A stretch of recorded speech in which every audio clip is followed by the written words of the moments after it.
अस्सलामुअलैकुम वरहमतुल्लाहि वबरकातुहू बाजी। वालेकुम अस्सलाम वरहमतुल्लाहि वबरकातुहू। माशाल्लाह बाजी, आप ख़वातीन में बहुत अच्छे काम करती हैं। अल्हम्दुलिल्लाह, अल्लाह का करम है, अल्लाह की मेहरबानी है कि उसने हमको चुना इस काम के लिए।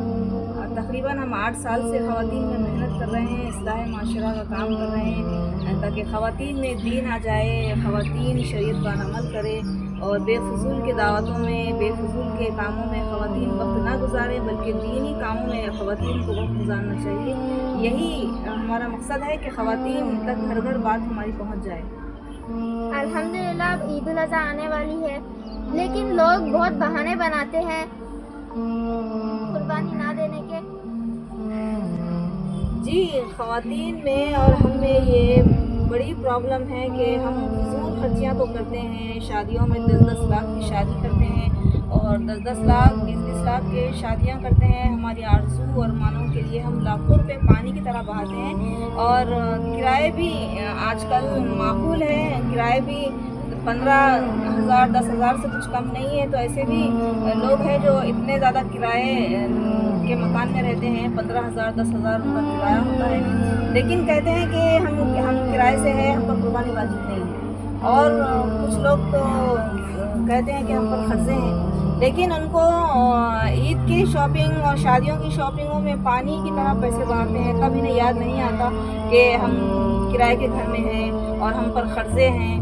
तब उनको याद नहीं आता कि फजूल खर्चियाँ करते हैं, तब इनको याद नहीं रहता। लेकिन जब अल्लाह के लिए कुछ करने का वक्त आता है, तब इनको याद आ जाता अचानक कि हम किराए के घर में हैं और हम खर्चे में मुब्तला हैं। और हज के ताल्लुक़ से, उम्रा के ताल्लुक़ से भी इनको ये बात याद आ जाती है कि हम किराएदार हैं, हम खर्चे वाले हैं, हम गरीब हैं, हम पर वाजिब नहीं है। हालांकि ये लोग जो है शादियों में तो 10-10 लाख रुपए खर्च कर देते हैं, 20-20 लाख रुपए तो खर्च कर देते हैं। लाखों रुपए तो इनके लिए मामूली चीज़ है। आरज़ू अरमान निकालने के लिए, दुनियावी कामों के लिए, दुनियावी ख्वाहिशात के लिए लाखों रुपए पानी की तरह बहाते हैं। लेकिन जब अल्लाह के लिए कुछ करने का मौका आता है तो कहते हैं कि अल्लाह ऐसा करो बोला क्या, अल्लाह ताला क़र्ज़े रख के कुर्बानी दो बोला क्या, अल्लाह ताला किराए के घर में रख के कुर्बानी दो बोला क्या। तो ऐसी चीज़ें हमें अल्लाह के लिए कुछ करते हैं तभी हमें याद आते हैं। लेकिन बात को सही समझना चाहिए और हमें अल्लाह से मोहब्बत अगर है तो हम किसी भी तरीक़े से हम कुर्बानी दे सकते हैं। अल्लाह से मोहब्बत होनी चाहिए, असल चीज़ अल्लाह से मोहब्बत होनी चाहिए। अगर अल्लाह से मोहब्बत होगी तो हम पैसा क्या चीज़ है, हम औलाद भी कुर्बान कर दे सकते हैं, औलाद की भी कुर्बानी दे सकते हैं। ये भी आसान हो जाता है मोहब्बत अगर अल्लाह ताला से हो। हम चाहें तो बहुत कुछ जमा कर सकते हैं और ख़वातीन को चाहिए कि कुर्बानी के ये बकरीद आने से पहले साल भर में वो जो है पैसे जमा कर लें और अपनी कुर्बानी खुद दें। और मर्द हज़रात पर तो उनकी वाजिब होती है, ख़वातीन खुद अपनी तैयारी करें और अपने लिए कुर्बानी खुद करें। और चाहिए कि इनको साल भर के लिए हम चिट्ठी वगैरह भी डाल सकते हैं और पैसों का इंतज़ाम कर सकते हैं। तो ख़वातीन को चाहिए कि खुद अपनी कुर्बानी का इंतज़ाम खुद करें। जैसे ज़कात का भी उनको खुद अपना इंतज़ाम करना चाहिए, ज़कात भी खुद ख़वातीन को देना चाहिए। और ज़कात पर वाजिब नहीं होता, ख़वातीन पर वाजिब होता है और मर्द पर वाजिब होता है। तो तैयारी करना चाहिए और अल्लाह से सच्ची मोहब्बत है तो हम पैसे की कुर्बानी तो दूर की बात है, हम औलाद की भी कुर्बानी देने के पीछे नहीं हैं। तो अल्लाह की मोहब्बत, ज़्यादा से ज़्यादा अल्लाह की मोहब्बत के लिए हमको ये करना चाहिए और कुर्बानी ज़रूर कुर्बानी करें और ज़रूर कुर्बानी का एहतमाम करें। और सवाल है बाजी, हर कोई बेटी पैदा होने पर नाराज़ क्यों हो जाता है और हर किसी को बेटा ही चाहिए?